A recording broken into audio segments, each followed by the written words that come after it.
Thank you. No cold calling today, so you can relax if you're. We can do it if you want, though. Right? You might want to come forward. I mean, standing is not so comfortable, and there are a few seats at the back. For those of you who had me either before before the internet was around, and there are a shocking number of you in the audience, and I remember those days well, or for those of you who don't know me, let me make it clear that it's easy to find me. So this will be a live demonstration, this tool that most of the faculty don't know about, called Google, judging by the number. You see I come up number 1, okay? And there's my website and if you want great pictures of my kid and you want to know where we've traveled to recently, there are literally thousands, not figuratively, literally thousands. If you go to my research website, there you'll see right up at the top the talk that I'm going to give today. So it's freely available. Don't feel like you have to take notes or anything like that. I should also say I am, for my various sins, associate dean and chair of the faculty, and I'll tell you a funny story. There was a fire in the school about 1.5 years ago. Okay, it was a very small fire, but there was a tremendous amount of damage done because the sprinklers actually push out a huge amount of water. Okay, so this happened early one morning, and Rich, the dean, was of course not around. Okay, then there was another incident just about 5 months ago. There was actually a shooting in the school, okay, just a few blocks down. And also, Rich was not around for that either. So, so I am deputy dean and not just associate dean. So if you want to ask about the school and what we're up to in the school, I know probably not as much as Rich, but almost as much, but I'm probably more forthcoming than Rich. Rich is fantastic at many things that I'm terrible at, but if you want to talk about the school too, I'm happy to do that. But I'm here primarily to talk about EMU and the crisis that has been going on. It was sort of in abeyance for a few months from December until March. But most people expect this to be a pretty serious crisis pretty soon. And it could easily be within the next few weeks, but I believe it will certainly be within this calendar year. And so I want to talk with you about it, and I want to make sure that you actually understand what's happening in Europe. Okay, and then we can also talk about how it's going to affect you if you live elsewhere, like in America. Okay, so that's the agenda. Okay. Okay. At this point, Greece has now defaulted on its debt. Now, if you've heard that expression and don't remember what it is or don't understand it, it's very simple. When a sovereign government issues treasury bills or notes or bonds or whatever, and then declares that it's not going to service them, that's a default, a sovereign default. Okay, a sovereign default. Those are rare. This is the first default by a rich country, an OECD country, in the last 60 years. Now, so far it's, quote, voluntary, in the sense that the private sector agents who've experienced these losses, who've been told that the Greek government is only going to pay on the order of 25–30% of what they owe, so far they've voluntarily accepted it. So that's called an orderly default. Okay? Most people expect, and I'm certainly one of them, that there will be a disorderly default soon, where they just say over a weekend, I'm sorry, we're not paying anything. The creditors have not accepted it, and there's a huge crisis. Much has happened, for instance, with Lehman Brothers. Okay, Lehman Brothers was a private entity, but this can happen to governments too. Okay. What's the evidence of that? Okay, so why should you worry about that? So the current, incidentally, Tenny is a meticulous, far-thinking person, and she got all of these slides from me 7 weeks ago. So they're 7 weeks out of date. Okay, so the Greek long-term bond rate is now much higher. Okay, but at that point it was less. It was greater than 30%. So if Greek government wants to borrow for a 10-year maturity, 30%. So think of, by way of comparison, usually you compare it with the Germans, but the British and the Americans are comparable. They're about 2%, a little bit lower. So that's the interest rate you pay. Okay. Almost everyone believes the level of government debt that they have is unsustainable. Even after this so-called voluntary default, Greek debt's at a level of 150% of GDP. Okay. By way of comparison, ours, or the Germans, around 80%. Now, there's no really good rule of thumb for what's a sustainable level of debt for a government, but most people use, insofar as they're going to use anything, 60%. So like almost everyone is over that. Okay, almost everyone. All right. There are deficits. So a debt is a stock, and you measure that compared to GDP. The deficit is the ongoing flow, how much debt is added each year. So the ongoing deficit of Greece is on the order of 10 percentage points of GDP. So their debt stock is not only ridiculously high, but it's getting worse quickly. Okay. By way of comparison, the Germans, and actually maybe I should ask, is anyone here German? Okay, so anyone here Greek, Spanish, Italian, Portuguese, or Irish? Okay, so you're outnumbered, so that's good for me. So usually the comparison is there are different ways to say it. You can say the hard north against the club med. You know, the club med are the difficult ones, or the center against the periphery, but it's usually the Germans against everyone else now. That's the easiest way to describe it. So the German deficit, by way of comparison, is on the order of 1%. So those are some quick numbers. Okay. So I want to talk, at least for a little bit, about how this happened, how we got to this situation. Okay, I'll try and be relatively quick about this, but I want you to understand the historical context. So there's an explicit article that the Germans always point to called the no bailout provision. Okay, and it's explicitly in there, and the treaty is in English. Okay, that's the default language, and it says neither the community, because it was then the European Community, it's now the European Union, neither the community nor any member state, so any state that's a member of the EU, is liable for or can assume the commitments of any other member state. So that means it is illegal for Germany to pay off Greek debt. Okay, it is illegal. There is no doubt about that whatsoever. Okay, the issue is, of course, that when there came to be a crisis, Germany and France. Okay, I'm sorry. How many people are here from France? I don't want to insult the. Okay, good. It's easy to insult them. Okay, when push came to shove, the Germans felt like they had to bail out Greece, but also Ireland and Portugal and Spain and Italy coming up, because otherwise there was going to be chaos. Okay, and that was reasonable. So certainly the spirit of the treaty has been violated, if not the letter of the law. And that's a very German thing, that you have to stick to the letter of the law, even if you completely ignore the spirit. I'm sorry, I don't want to appear too sardonic, but I do study this stuff in a fair bit of detail, and I spend a ludicrous amount of my time in Frankfurt, and my family and I spent last summer in Berlin, just to make sure that we really, really understand this stuff. So you can tell me if I'm being unfair, but really, the letter of the law is obeyed. Okay, all right. So there are an evolving set of bailout institutions, and they always have E in front of them. Okay, so these have been going on for about 2 years. Okay, so you might have heard of the European Financial Stabilization Mechanism. That's pretty small. That has funds from the EC. That's the Commission. The Commission, for those of you who don't know it, is in Brussels. And that's a big deal. When people blame European institutions, they always say, oh, it's the Eurocrats in Brussels. And they have a very small amount of money, although it's spent usually really badly. And we can talk about that if you want to. Incidentally, if you want to eat well in Europe, an unexpectedly good city to eat in is Brussels. And if you've never been there, here's the economic reasoning. And my wife and I had our first date in Brussels, where it's a great place to go for a date.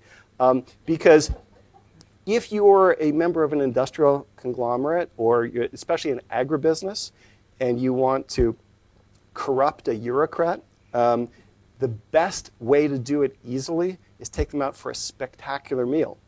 So Brussels has a huge number of really great, expensive restaurants. I'm not kidding. Washington too.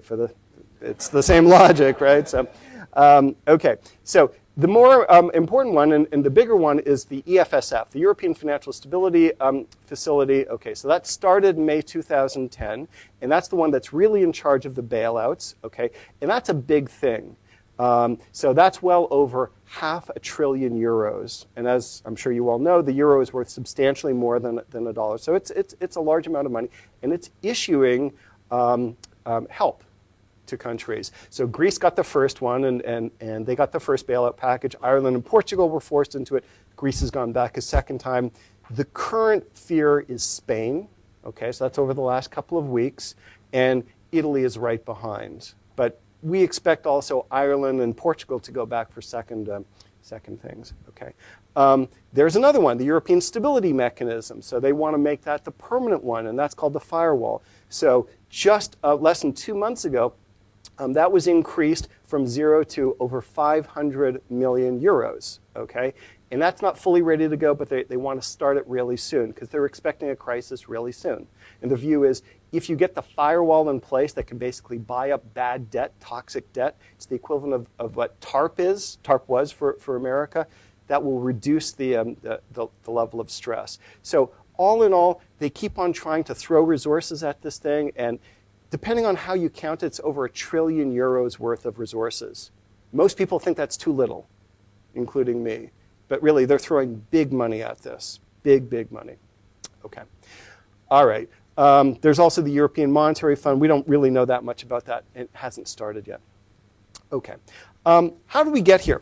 In order to understand the European crisis, you have to know how countries got into EMU. Okay? And there were 5 criteria. They're called the Convergence Criteria. The idea is that everyone had to converge to being similar in order to get into EMU. Now, when I talk about convergence, okay, and when they talk about convergence in Europe, they don't mean that everyone converges. They mean everyone becomes Germany. That's the idea. That was, and we'll see. I'm not kidding, and you will see it explicitly. It's written down. That was the idea, that if everyone can become Germany, then everything is sustainable. And Germany has by far the best functioning monetary and fiscal institutions in Europe. So it's a reasonable aspiration. Okay, they are applied, these 5 convergence criteria, by the so-called Council of Ministers. Who's the Council of Ministers? The heads of parliament and government. So it's the Chancellor of Germany, Angela Merkel. Okay, the current president of France, at least for another little while, is Nicolas Sarkozy, David Cameron, blah, blah, blah. Okay, so the prime ministers.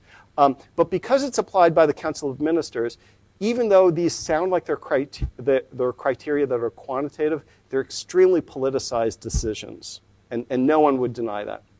And that's probably appropriate. Okay, what are these convergence criteria? Here's the first one, institutions. You want to get into EMU, you have to have a central bank that's independent of the government. Okay? Now, when they started this process, it was only Germany. So Germany wanted everyone to have a central bank that looked like the Bundesbank. Completely reasonable. They won on that. Everyone did that very easily. Okay, so that was relatively easy. What was the second one? Inflation. If you wanted to get in, your inflation rate at the time that you joined EMU, joined the common currency, your inflation rate had to be similar to those countries that were already in. Okay? What's similarity defined as? Take the 3 countries in EMU. Let's just call them Belgium, the Netherlands, and Luxembourg, so the Benelux countries. Average those 3 inflation rates for Belgium, the Netherlands, and Luxembourg. If you want to get in, your inflation has to be close to that inflation rate, 1.5 percentage points. And that was viewed as reasonable. Now, they wrote this in this sort of weird way because they knew Germany would have a really low inflation rate. If you wanted to get in, you had to get down to German rates.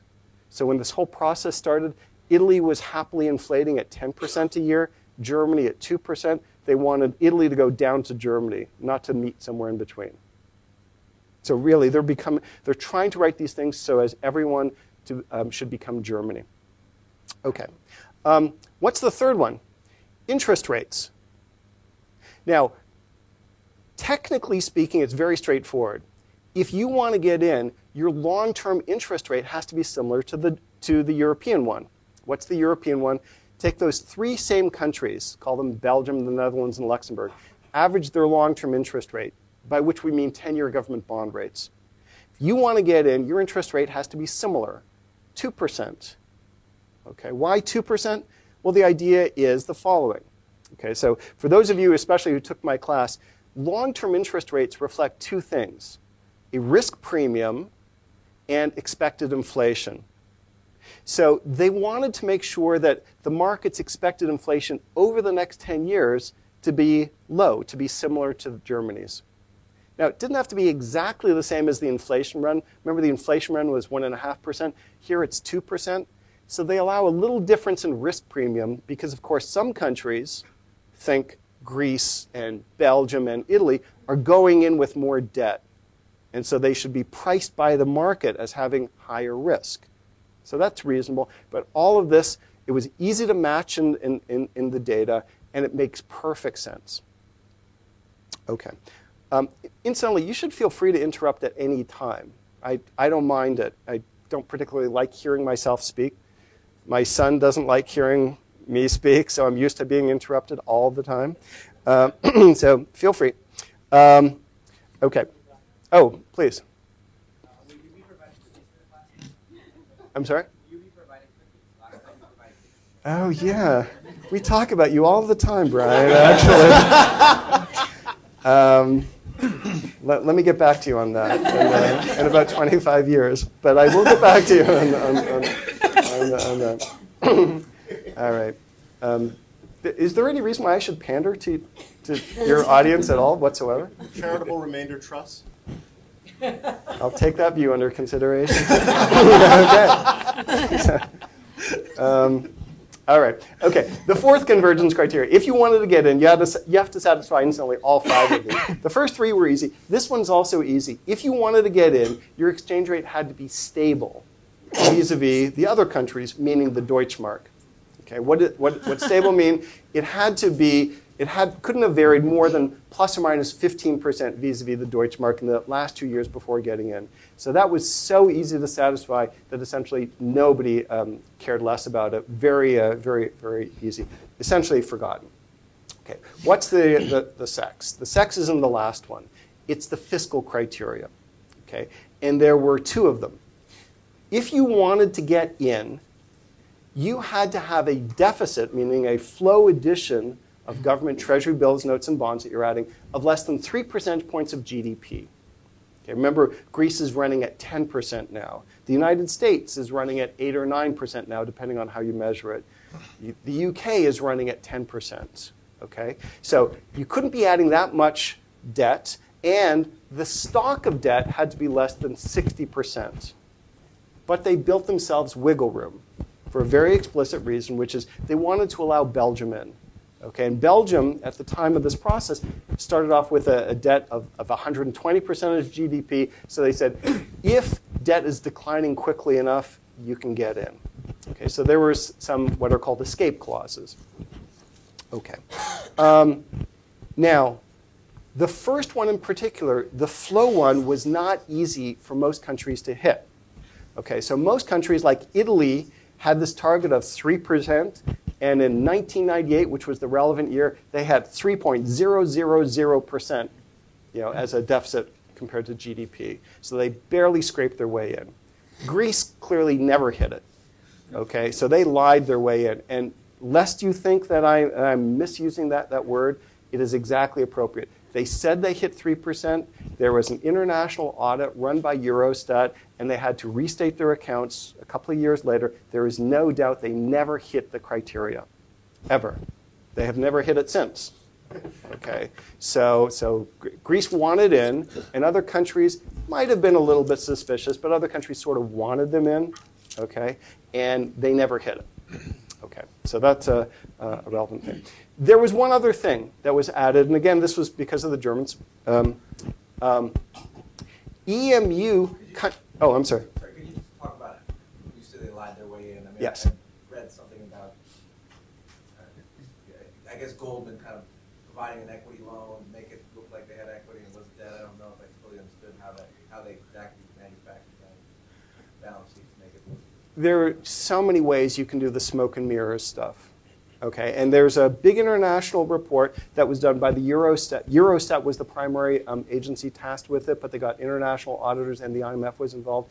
And they had the Greek government had to restate its national accounts. So, but there's no doubt that they never hit it. That's no reasonable person to. Yeah, why don't we say any person who disagrees with that believes in conspiracy theories, which I personally love, but no reasonable person disagrees with that. What was their flow? It's not exactly clear because they weren't doing their accounts in a standard way, but on the order of 4.5% or so, but enough so that they could have been turned away easily. Okay, and the Council of Ministers has turned away countries like Latvia for lesser offenses. So they said, you can't get in now, you have to wait until you hit 3%. And that's just usually a good excuse to say, we don't want you in the club, but that's the excuse. So, please. What are some of the reasons countries wanted them in the club so bad? Oh, because then you get the you get the German interest rate. So instead of paying the Greek interest rate, you get to pay the German interest rate. And for the early years of EMU, everyone, to a first approximation, had the same long-term debt rates. And that was tremendously advantageous to countries that weren't viewed as very reliable, at least for a few years. So, please. You were saying some of the other countries sort of turned a blind eye to the fact that Greece probably wasn't needed. I think the question was more, why did the other ones want Greece? Why did they do that? I don't know, and I don't want to say too much. I don't want to say that it was completely unambiguous that Greece was lying. It's unclear to me, but it was not viewed as a particularly big deal at the time. I think the question several of us are trying to get to is why would all of the other countries want to allow Greece in when, in fact, it was so precarious? It wasn't clear at the time that they were lying. At least it wasn't clear to me. And instantly, but let me deal with that head on. The Maastricht Treaty of 1990, of the early 1990s, that was signed in 1992, says, with two exceptions, which we can talk about, every single country that's in the EU has to get in as quickly as possible, including Greece, but everyone else. Okay, so like Romania and Bulgaria and Sweden, all those countries have an obligation, an international obligation, to get into EMU as quickly as possible. Because that's the idea of Europe, right? To get everyone on the same wavelength in the single market with a single money, with a single army at some point, a single foreign policy at some point, as quickly as possible. That is explicit in the European Union treaties. So but whether they really suspected Greece a lot, I just don't know. I think so, but I'm not positive. So, please. What's the reasoning behind setting these targets at a single point in time, meaning the point of entry, but then not having any incentive to maintain that? Okay, so hold on to that for a second. I'm going to. The Stability and Growth Pact is exactly about keeping fiscal discipline for the countries that are in, but only fiscal discipline, nothing else. Okay, and that's going to turn out to be relevant. Okay, so what's the last thing? This is not part of the technical requirements, but it was signed after the treaty, so it's called a pact. Okay, so the Germans call it the Stability Pact, the French call it the Stability and Growth Pact. Okay, and it says the following: if you're in EMU, okay, which of course now 17 countries are, you have to maintain a deficit, the flow addition to government debt, of less than 3 percentage points of GDP, or face penalties. Okay, so the Germans wanted that. Most economists, and if you've sat through my class, you've seen me say, most economists think it's a really stupid idea because during bad times, your deficit naturally rises. Why? Because during bad times, income is low, so revenues are low. And that's when you have lots of unemployed people, lots of poor people, and you want to pay for them. So that means deficits naturally move with the business cycle. And if you want to restrict that, you make recessions worse, okay, which is usually viewed as a bad idea. And if you follow this stuff about austerity fatigue over the last couple of weeks, that's what it's currently called, that's essentially this phenomenon. Europe, which is in recession, there's no doubt it's in recession at this point, tightening fiscal policy is only going to make the recession worse. Okay, so this had very convoluted origins and weird consequences that were pointed out at the time. Okay. Now, the thing about the Stability Pact is it was completely ignored in practice. Okay, I wouldn't say completely, but to a very good first approximation, completely ignored. So the large countries, France, Germany, and Italy, flouted it for years, including Germany. Okay, so Germany breached 3%, never faced any penalties, 4 years in a row. Okay, only one country has ever adhered to the Stability Pact, which is Portugal. Okay, so Portugal hit the 3% limit very early on, kept on going. They were told by the Commission to tighten up. And even though they were in a recession, they did that. The recession was really bad in the early part of this decade, the last decade rather. The government was immediately thrown out of office at the first possible instance. And anyone know who the prime minister is who was thrown out of office? He is now the president of the European Commission, Barroso. So he's really unpopular in Portugal, but because he did the right thing as far as the Europeans are concerned, he's now in charge of the EC. Okay, so that's it. But everyone else ignored it. If you've heard about the Fiscal Stability Pact that's running into trouble now, that was ratified at this big international summit December, just a few months ago, that's essentially saying we're really going to stick by it now. That's what it's all about. It's the same thing. Okay, and if it didn't work in the past, it probably won't work going forward, but that's Angela Merkel's big issue right now. Please. The Netherlands just had their government step down for this. Right. We're trying to get from 4 or 4.5 down to 3. That's right. Okay. Who else is on the? Well, right don't forget you have a French presidential election. So 8 days from now, and François Hollande, who is probably going to win, says that he's going to reduce their ambitions, right, on that side. In the UK, so Britain is not a part of EMU, but they're trying to engage in fiscal austerity. It's tremendously unpopular, so they're officially now in a double-dip recession at this point. Most people expect that there will be a reversal there. So and of course, Spain is the battleground right now. So most people think this is an extremely unpopular thing and unlikely to work in the future for the same reasons it hasn't worked in the past. Okay, so please. What has been the effect on the economy in Portugal over all these years in adhering to the target? Oh, Portugal has grown really badly for essentially a decade at this point. So it's informally known as the lost decade in Portugal, and most people expect the same, if not worse. Okay. All right. So so there's now, as a result, much more pressure for fiscal austerity. So there's a lot of pressure on Greece right now. But if I'd written these slides more recently than 6 or 7 weeks ago, I would say Spain as well. Spain is the most recent one, to raise taxes, cut spending, do all of that stuff, which is making the recessions worse. Okay, so Greece has now been in recession for over 4 years. Spain for 3. If anyone doesn't know the Spanish unemployment rate, properly measured, it's on the order of 30%. Explicitly, it's in the mid-20s. For kids that are less than the age of 25, the unemployment rate is over 50%. 50, not 15, 50%. Okay, so Spain is really going through the ringer. And the German view is that's the only way to get reform. Okay, so if you want to make reform happen, you have to take advantage of the crisis. So the German view is, the fire is burning. You want to roast the countries to get them to reform. But of course, that makes them very dangerous for a dangerous situation, because you got to make sure that they don't go up in flames. So you want to roast them without burning them. Okay, which is a reasonable idea. Okay. All right. Here's the question: will that work?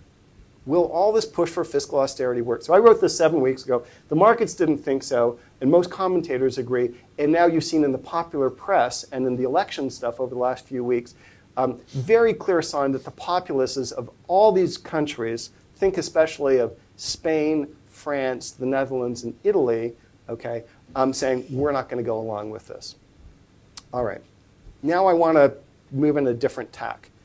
I want to ask you whether you think this is the right way to think about the European problem. And my view is it isn't. Okay, you can't think straight about this using what you see in the popular press or using the criteria that were established to get countries into EMU. Okay, so how should you think about it? All right, here's what we do and what we still do at the business school, okay, what I still do in my class, we think like economists, and we ask two questions. Here's the first one. Do the countries that are in EMU, do European countries or the European INs, do they look like what's called an optimum currency area? That's a theoretical idea, very easy to articulate. I'll do so in just a couple of minutes. And the second one is, do European countries look like American regions? Or you can think about it as American states. So America works pretty well with a single currency. Can you use that analogy to understand Europe? Okay. How should you even think about whether Greece and Germany should have a common currency? That's the first one. So I want to talk about both of those. They're the same question, actually. Okay. So the idea of an optimum currency area is what Bob Mundell won the Nobel Prize for. Okay. So he won the Nobel Prize in 1999. And the question that he asked was a really interesting one, which is, when should two regions share the same currency? So California and Texas right now use the same currency. Is that a good idea? Okay. California and British Columbia don't. Is that a good idea? Okay. How can you even think about that? So asking the question was really the thing that gave him the Nobel Prize. But his answer is also really straightforward. Okay. Here's Mundell's view. They should share the same currency. Okay, so Germany and Greece, or California and Texas, and so forth, if they share deep trade links. Okay, so Berkeley and Oakland should share the same currency, because it would be a huge pain to have Berkeley dollars and Oakland dollars, two sets of monies, because you go back and forth across the border. Trade is enhanced via a single currency. It reduces the transactions costs. And anyone who's traveled in Europe since EMU knows that. Okay, so a single currency makes trade easier. That's a good thing. Okay. Second thing is, if the two regions have similar business cycles, then they're going to want the same monetary policy. Think the same interest rate.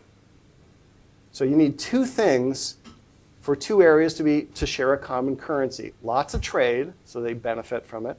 Okay, and similar business cycles. So the second one is the key one. Okay. So suppose the two regions have different business cycles. Technically, we call it asymmetric ones. Okay, so when, for instance, Germany is doing really well, as it is, and Greece or Portugal or Ireland or whatever else is doing really badly, as they are, there has to be some adjustment. Okay, so what's the downside of not having a way to adjust? Well, Germany right now is going to be suffering from inflation, and prices are starting to rise in Germany. Okay, so if Germany is booming and has to share a common monetary policy with Greece and Spain and Ireland, which are in a slump, okay, there's going to be excessive inflation in Germany, and let me assure you, the Germans don't like it. Okay, also the area that's doing badly, think of it as Greece or Ireland or Portugal or Spain or whatever, they're in recession. The interest rate is too high for them, just like it's too low for Germany. You get this massive unemployment in the European periphery. Okay, so if one monetary policy doesn't work for both regions, both areas suffer in different ways, but they're still suffering.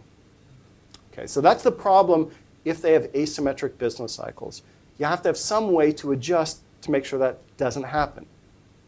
Okay, so the costs, if you have different business cycles, can easily swamp any gains associated with enhanced trade because of a common currency. Okay, so how can you adjust? Well, here's one idea, sharing risks.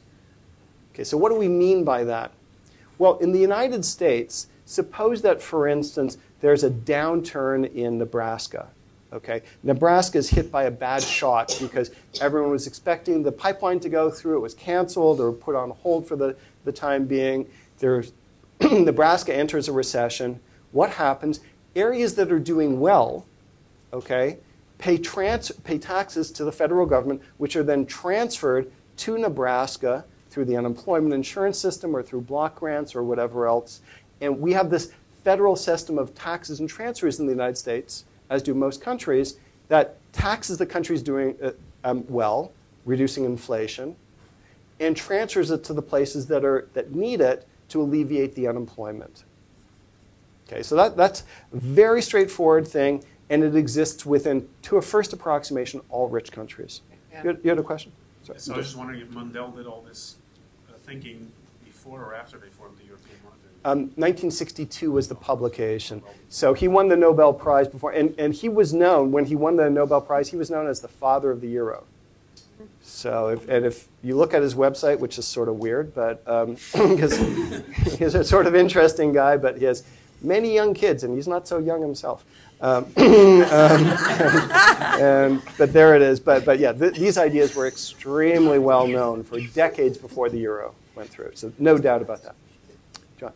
Doesn't the success of this depend somewhat on having a shared government? We have a federal government that can decide to do these things. If you've got 13 governments, it doesn't seem like this would work equally well. Right. So this is a theoretical answer, and it will work in some cases, like, for instance, within the United States, but it doesn't work within Europe right now, for instance. So Germany and many other countries but is vehemently opposed to a European system of taxes and transfers like this. They're just not going to let it happen because, of course, it would basically mean funds flowing from Germany to Greece.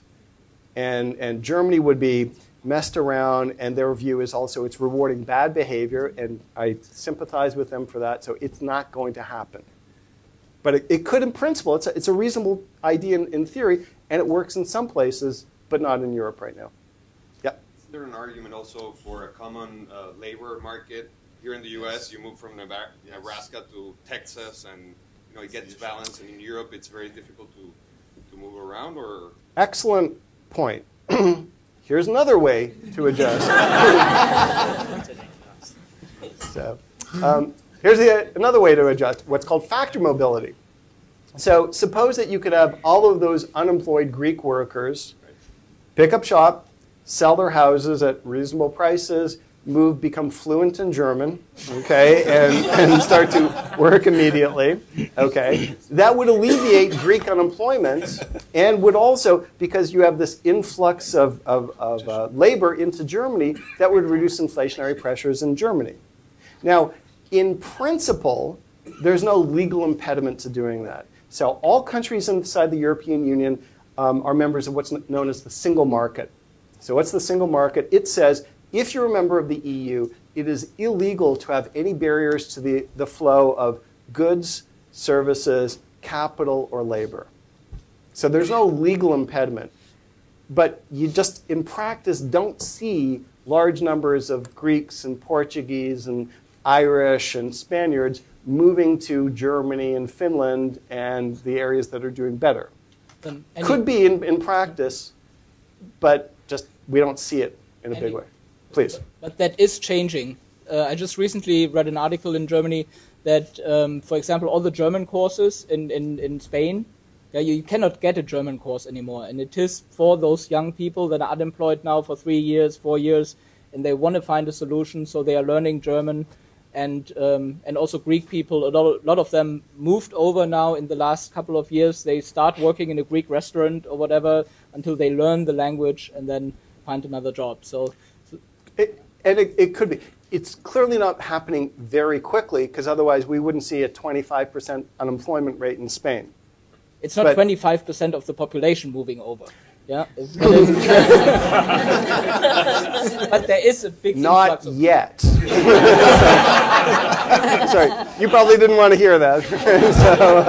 But that's right. But we're in agreement. There is some flow, and it's perfectly legal. It just doesn't take place. Now, incidentally, the same thing is true in the United States. So West Virginia, okay, has had really high unemployment, really low income for like 3 generations, if not more. Now, those people could move to Silicon Valley and become software engineers, okay? There's no legal impediment to doing it. They just don't do it, okay? And we can all understand why, but there's no legal impediment. Okay, please. I just wanted to add, in Norway, the Norwegian language classes are stock full of Spanish immigrants now.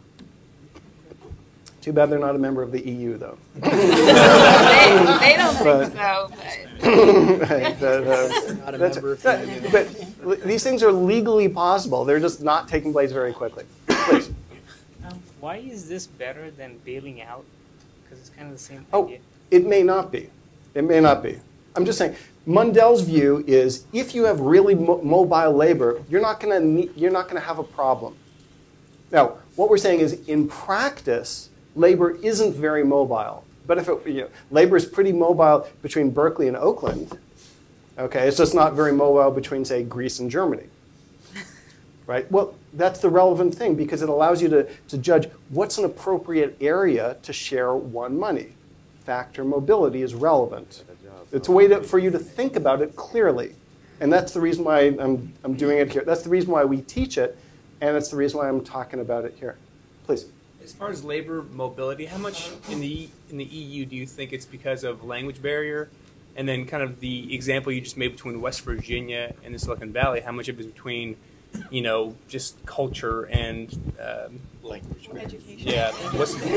Yeah. Well, I mean, West Virginia, I guess, is a bit of a language barrier, but what's the main factor? I would assume it's mostly language, but it'd be interesting. No, it's not just language, right? Because if it were just language, you wouldn't have relatively large groups of, say, Turkish workers who are perfectly happy functioning in the German economy for generations in a row, because they can operate within the Turkish community, which is very large if you've ever hung out in Frankfurt or most other places in Germany, but Frankfurt especially. It's also larger things. So there's a big cultural gap, right? And medical coverage is a big deal. There's no legal impediment, but it's a huge hassle in practice. Selling your house is not so easy for many people, especially in a depressed area.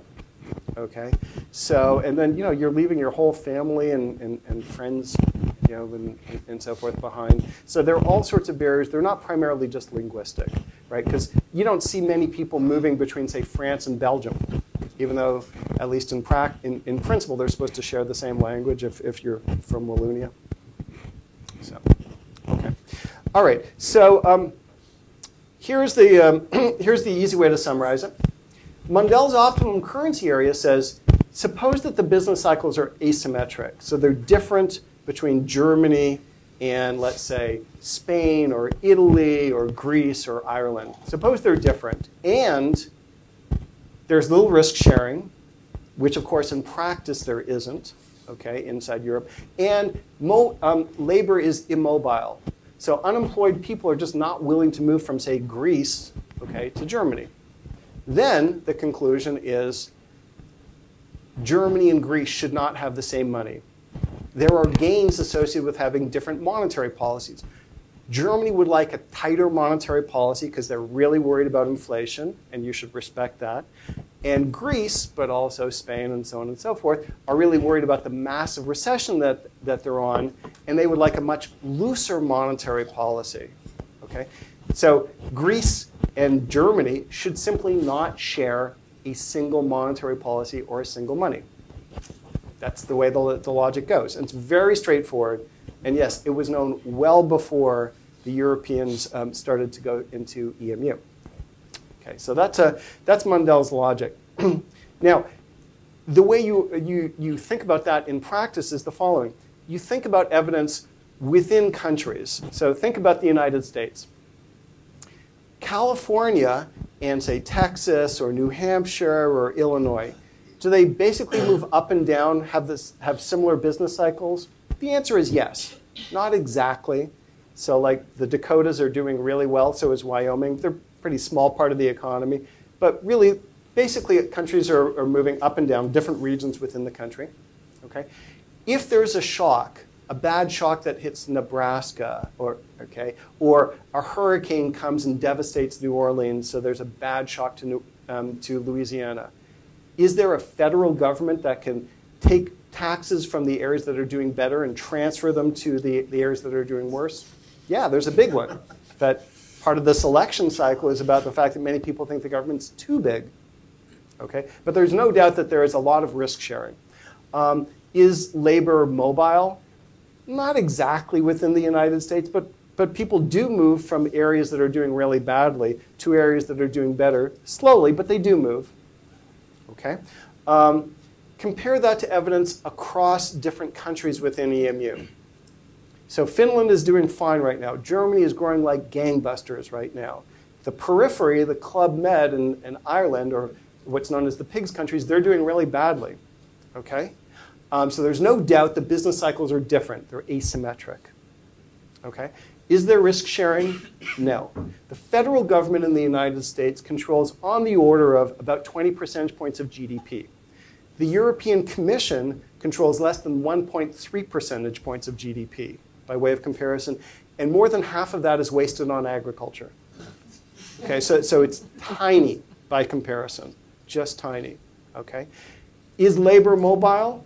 No. Labor is much less mobile between European countries than it is within the United States. Okay? So if you think about it clearly, that says completely unambiguously, Europe should not be a single monetary unit. And maybe I should ask for a show of hands. I've been teaching this stuff since before some of you were born. But some of you can remember this from 20 years ago. Was I teaching the same thing? I believe yes. Okay, so really, this hasn't changed. It was widely known. Okay, so that's the basic economic analysis. Actually, I should pause for questions at this point. It's a good time to, please. So, like a year ago, there was a lot of rumors that some European countries were going to create like a Euro B, or they were going to get out of the euro currency. Lately, I haven't read any article talking about that. Do you think that there is less risk that, that before that they were going to go out of the euro currency, or no? Do you think that is? So, how real would you quantify the risk of Spain getting out of the euro? Spain in particular, I don't know about, but I believe that there's a non-trivial chance that one or more of the countries will bail out, certainly by the end of 2012. Soon. I think this is a clear and present danger. And also, this is going to be a big thing, even if you have no interest in Europe per se, right? So suppose that you're a Democrat and you're interested in Obama's reelection. This is a clear and present danger to the reelection of Barack Obama, for instance. Absolutely. So, please. What really would the outcome be if EMU is dissolved? Everyone went back to having their own central bank. What would be the tangible consequence? In 10 years, probably not very much. In 1 year, it would be terrible. It would be terrible. This would be the biggest financial shock ever to hit the world, period, the end. This would be way bigger than Lehman Brothers if such a thing were to happen. In 10 years, well, like, you just think, the Depression, in 1930, 31 was just terrible. 10 years later, well, maybe it gave us the Second World War, so maybe that's not a good thing. But okay, so some period of time later, right? But eventually, we'll get over it, and it will probably be better for the European countries. But the short term will be like, chemotherapy cures many people's cancers, right? So that in 10 years they're way better off, but in the first year or two, it sucks, right? And that's my view. Yeah. It would be good for U.S. interest rates, though, and not necessarily for the U.S. economy, but good for U.S. interest rates. Yes, in the sense that, so like on September the 16th, 2008, American interest rates were negative. That was the day that AIG went to the wall. So U.S. interest rates were negative. So if you like that sort of scenario, very low interest rates. No. American interest rates were negative, and that was not a good thing. That was a symptom of a really bad situation. But yes, American interest rates would probably fall because there would be a big flight to quality and to a safe haven, which is the United States. So even if you're incredibly nervous about the United States, as many people are, we look great by comparison with the Europeans. So, please. Am I too cynical to have the opinion that Germany was willing to take on the moral hazard of allowing everyone else to borrow at their interest rate in order to borrow from their exchange rate so that they could export to the rest of Europe? that too cynical an approach to thinking about why we have the EMU? Yeah, I think it is.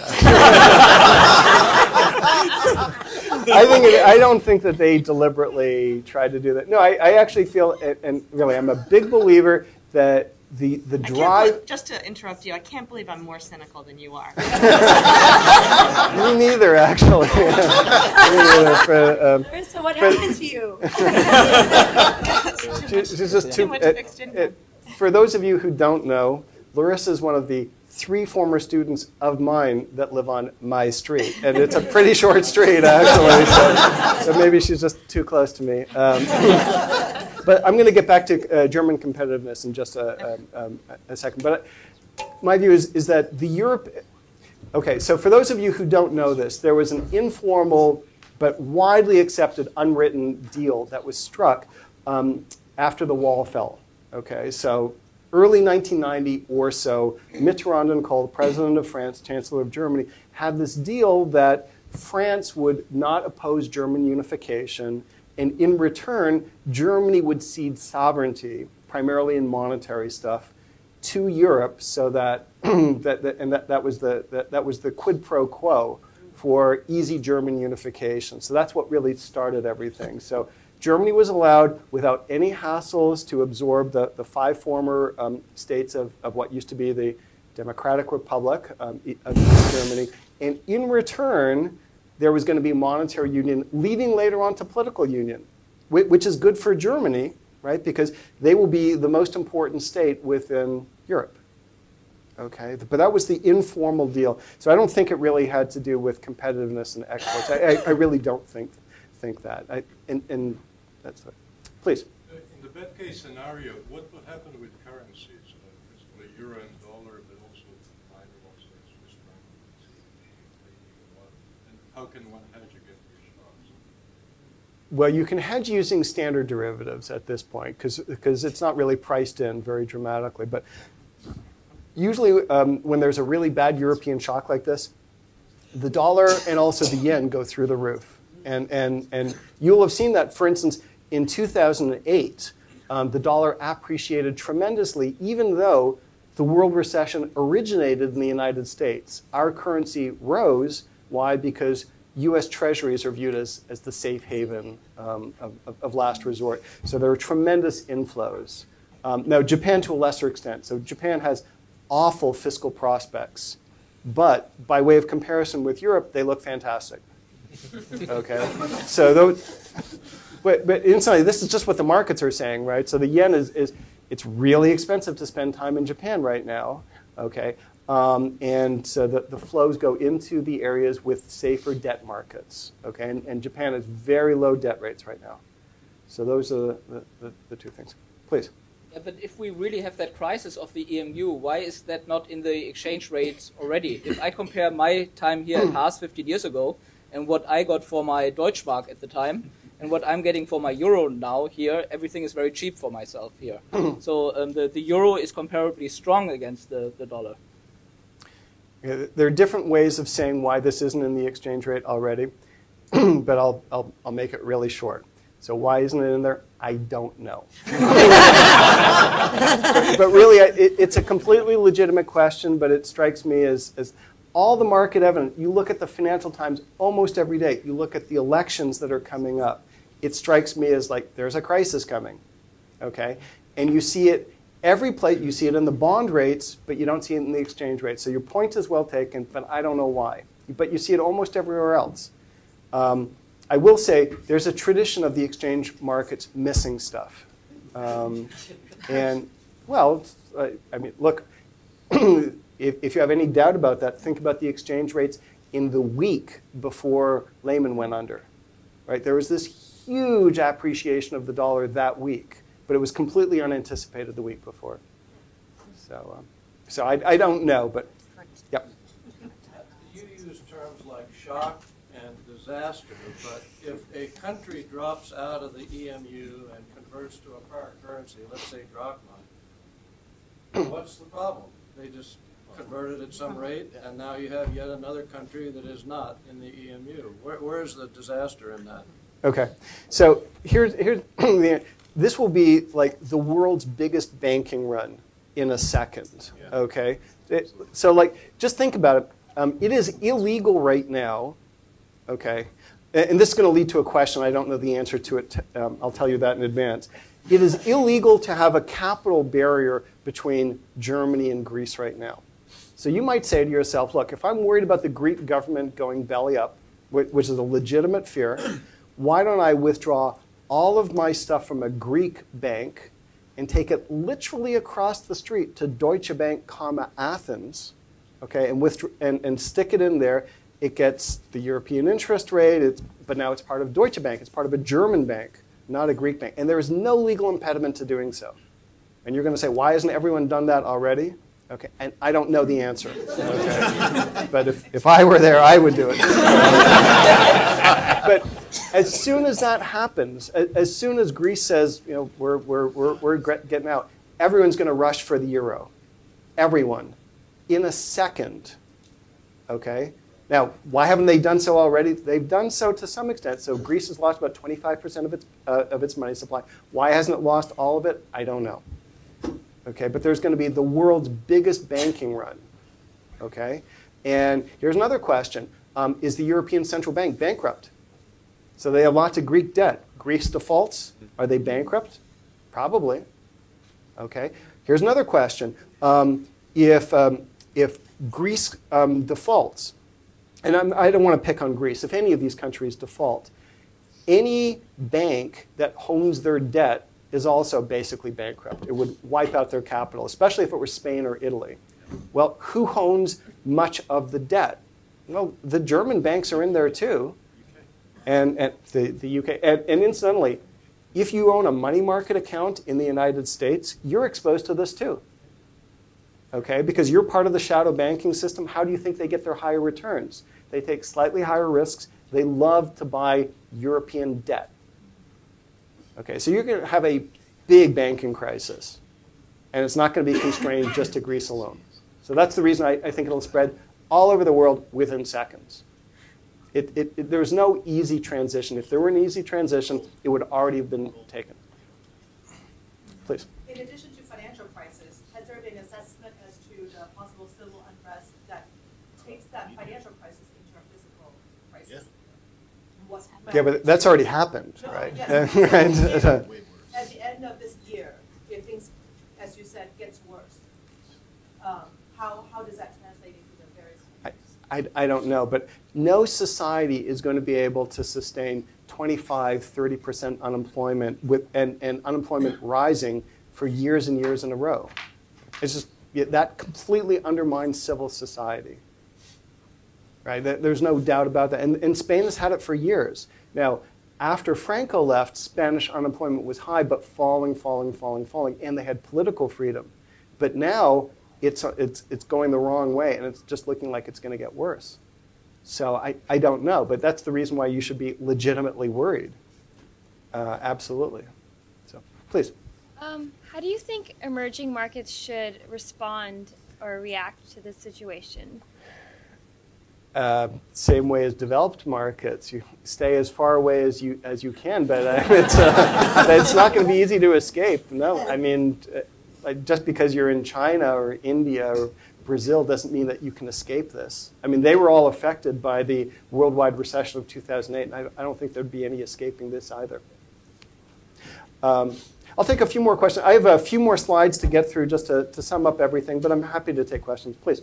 So maybe you're going to get to this, but what is the reason for your prognostication of the imminency of the disorderly conduct, given that this has been on the screen for 3 or 4 years, and it seems like every turn the solution has been to increase the size of the stability funds? There's clearly a disconnect between the equity markets and what you're saying.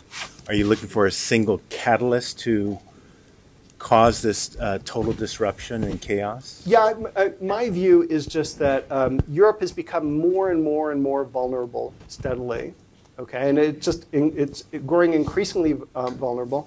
Angela Merkel, even if she wants to deal with this, can't, because she's being forced by German interests to say enough is enough. We're not going to do more.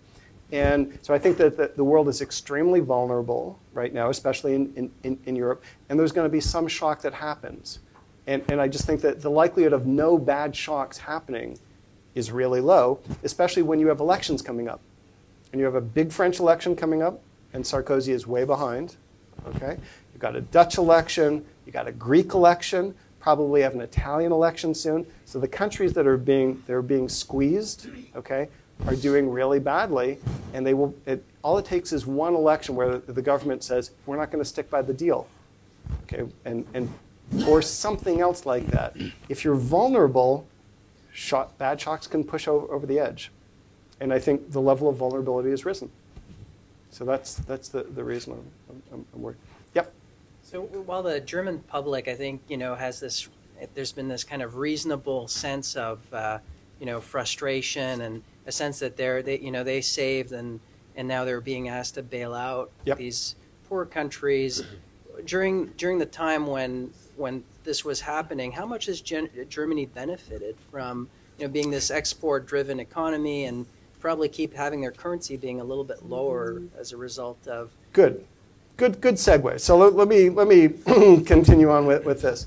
So here's my view, and here's where I'd like you to take away. And really, these slides were written way before this month. Fiscal austerity, I think, and the vast majority of economists, and I believe also much of the populace believe, fiscal austerity is not the solution. It's not going to help Greece. It solves a different problem. The Greek problem, or you could say the Spanish problem, the Italian one, the Irish one, is poor competitiveness. Where Germany really excels is in making their economy super competitive. Okay? That shows up in many different ways. Okay? So Germany is an export power because they're extremely competitive. They have a current account surplus because their exports are world-renowned. Okay? And that powers their growth. Okay? Greece, on the other hand, has a massive current account deficit, and I'll show you some numbers shortly. Slow growth and unemployment as a result. Okay? There's nothing special about Greece. It's also true of the Club Med. And that's a classic example of an asymmetric shock. Okay? So Germany went out of its way to loosen up its labor market. That's where they got their competitiveness from. No one else matched them. They should have. Okay? So here's the evidence. I'm not sure you can actually see this, but okay, so here's the real effective exchange rate. Okay, so the real effective exchange rate is the single easiest summary of competitiveness. Okay, so it starts off so that in 1999, all these countries, Germany, Greece, and Portugal, are at 100. By the end of the period, so the most recent data that we have that's reliable is from 2010. 2011 is just going to show the same trends. Germany had gained competitiveness at the expense of Greece and Portugal. So Greek and Portuguese goods were on the order of 15 to 20% more expensive than German goods. Okay, and that took place gradually, but for a decade. Okay, and how does it show up? Okay, well, Germany started off this period of time running a small current account deficit, and now they're in big current account surplus because of their increased competitiveness. Okay, so they're exporting like mad, and that's very successful for them. Greece and Portugal, by way of contrast, they're running double-digit deficits. Okay, now that would not be an issue if factors were mobile and there were a big transfer union between Germany, Greece, Portugal, and the rest. But right now, it's a really serious problem. That's the fundamental problem. Fiscal austerity doesn't address the Greek competitiveness problem. Or you can think of it as the German one, that German is just super competitive. Okay, it's the flip side of the same thing. Okay, so my view is that it is true that Greece has a fiscal problem, no doubt. But if they solve it, which I'm not sure is possible, that won't restore growth. It will do the opposite. Okay, the real problem that's facing them are these asymmetric shocks are showing up in poor competitiveness in the peripheral countries. Spain, Portugal, Greece, Italy, Ireland. And that's limiting their growth and employment options. Okay? And there is simply no easy solution for that. Anyone who tells you there's an easy solution is either deluded or lying. I mean, there's just no easy solution for this. Okay? So my view is a more serious crisis is probably inevitable. Because sooner or later, things that can't go on forever don't. They will just stop. We don't know how that's going to happen, but it's going to be a non-trivial crisis. It's hard to imagine any easy solution to that. Okay, please. I want to ask you about the case of Ireland, because I remember reading, let's say, a dozen years ago or so, how Ireland's economy was booming, and it was a European tiger economy, and there were references to the way in which it had a very well-educated workforce and an ideal location, English-speaking people that provide an entree. What happened, and why is it so different there, and how could Ireland presumably now be under-competitive compared to the way things looked a dozen years ago? Well, they had, so Ireland was booming away. They had a huge housing price bubble and a big run-up in wages, which of course, if wages and prices start to rise, that's how you lose competitiveness. So by way of contrast with Germany, Germany did not have a housing price bubble before 2008. That's one of the reasons why they bounced back pretty quickly, because they didn't have the run-up beforehand, as Ireland and other countries did, so they didn't have the collapse. Okay? But if everyone is optimistic on Ireland and funds are flowing in there like crazy, that's driving up prices, and really, real estate in Ireland was really expensive. Okay? Their banks grossly overindulged, so they had a huge housing price bubble, and their banks are basically gone now.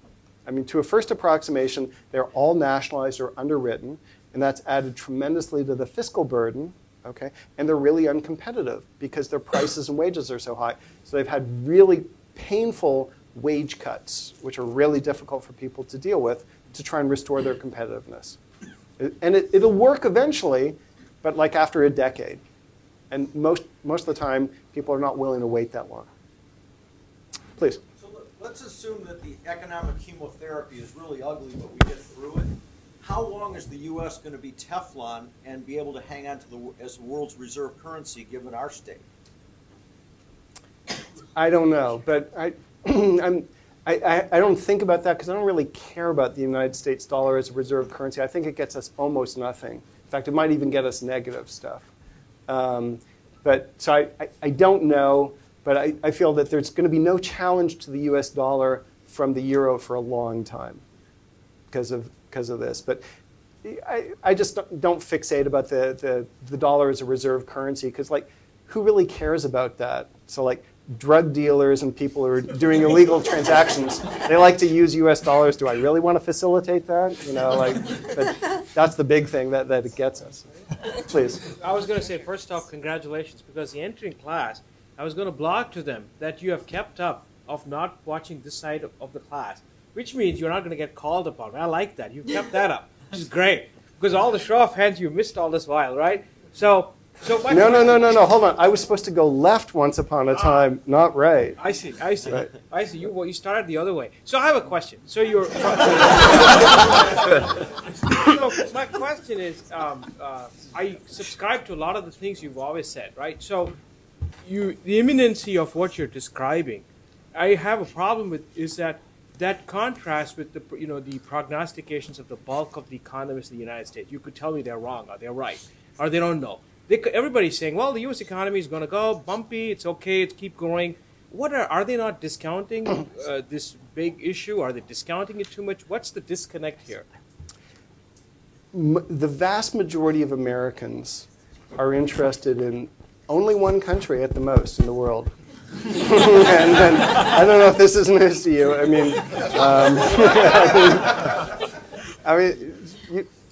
The vast majority of Americans do not look beyond America, and insofar as they're worried at all about a foreign country that's worried about Afghanistan right now. But I feel that many people are myopic, and there it is. Okay, thank you. Oh, sure. Abby's in charge here, so. Okay, but it has to be from this side, so don't take it personally. Right? So I will stay afterwards, so please.